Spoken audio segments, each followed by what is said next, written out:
2019 has been marked by mass protest movements, both overseas and here in Australia.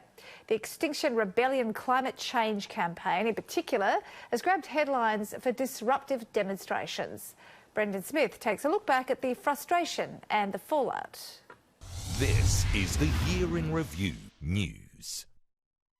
The streets swarmed, buildings occupied. From Brisbane to Melbourne, bustling cities were brought to a standstill. The oceans are rising, no more compromising. The climate change protests started small but soon became a regular, sometimes daily occurrence. Tens of thousands of activists joined the movement, calling on state and federal governments to declare a climate change emergency. Organisers claim the protests were meant to be peaceful, but many spiralled out of control, resulting in hundreds of arrests across the country. Some of the tactics used have also been heavily criticised. Many protesters chained themselves to fencing or glued themselves to roads, choking busy thoroughfares, leaving some motorists in traffic for hours. Lock-on devices were also used to delay efforts of emergency services moving them on. That resulted in the Queensland government fast-tracking new legislation to ban the devices. So in no way at all did we want to limit people's right to protest,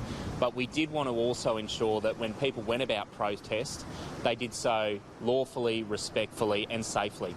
Tough penalties were also introduced for lock-ons found to be booby-trapped with glass or gas. Protesters deny booby-trapped devices were ever used. It's quite untrue. I've seen evidence of them being used. I've seen evidence of a police officer having an injury from removing one of those devices. The controversial Adani Carmichael coal mine in central Queensland was one of the biggest protest targets. The Stop Adani campaign gained momentum throughout the year.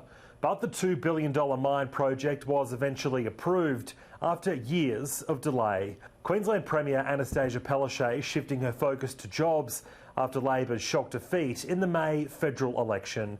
The mine is approved to produce 60 million tonnes of thermal coal annually. The Stop Adani activists have vowed to continue fighting for climate action and the scrapping of large mining projects in 2020.